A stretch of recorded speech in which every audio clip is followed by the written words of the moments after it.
કાશીબેન જીવરાજભાઈ ભુંગળિયાનું અવસાન થતાં પરિવારે નેત્રદાન કરી શ્રદ્ધાંજલિના કાર્યક્રમ પ્રસંગે રક્તદાન કેમ્પનું આયોજન કર્યું.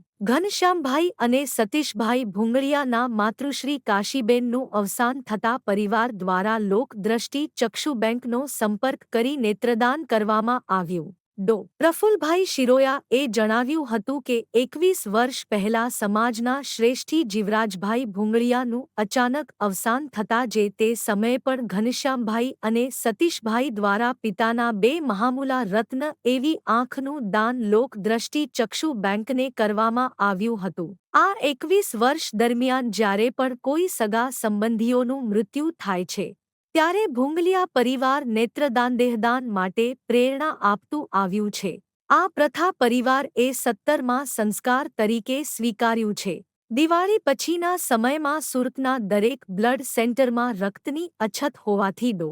પ્રફુલભાઈએ ઘનશ્યામભાઈનો સંપર્ક કરી શ્રદ્ધાંજલિના પ્રસંગમાં રક્તદાન કેમ્પ રાખવાની વાત કરી. હંમેશા સમાજના કોઈપણ કાર્યમાં તત્પરતા દાખવતા હોય છે જે તેમણે સહજતાથી સ્વીકારી માતાના શ્રદ્ધાંજલિમાં રક્તદાન કેમ્પ તેમજ નેત્રદાન દેહદાન અંગદાન જાગૃતિનું પણ આયોજન કર્યું. અંદાજ 3000 વ્યક્તિઓને આ નવતર પ્રણાલિકાનો સમજ આપવામાં આવ્યો. રક્તદાન કેમ્પમાં 26 બોટલ રક્ત અને 73 વ્યક્તિઓએ નેત્રદાન, દેહદાન અને અંગદાનનો સંકલ્પ લીધો હતો. Lok Drishti Chakshu bank, Lions Club of Surat East અને રેડ ક્રોસ બ્લડ સેન્ટર વતી ડો. પ્રફુલ શિરોયા, દિનેશભાઈ પટેલ, કિશોરભાઈ માંગરોળિયા, વિપુલભાઈ લીલિયાવાળા, નિલેશભાઈ વેજપરા, ડો.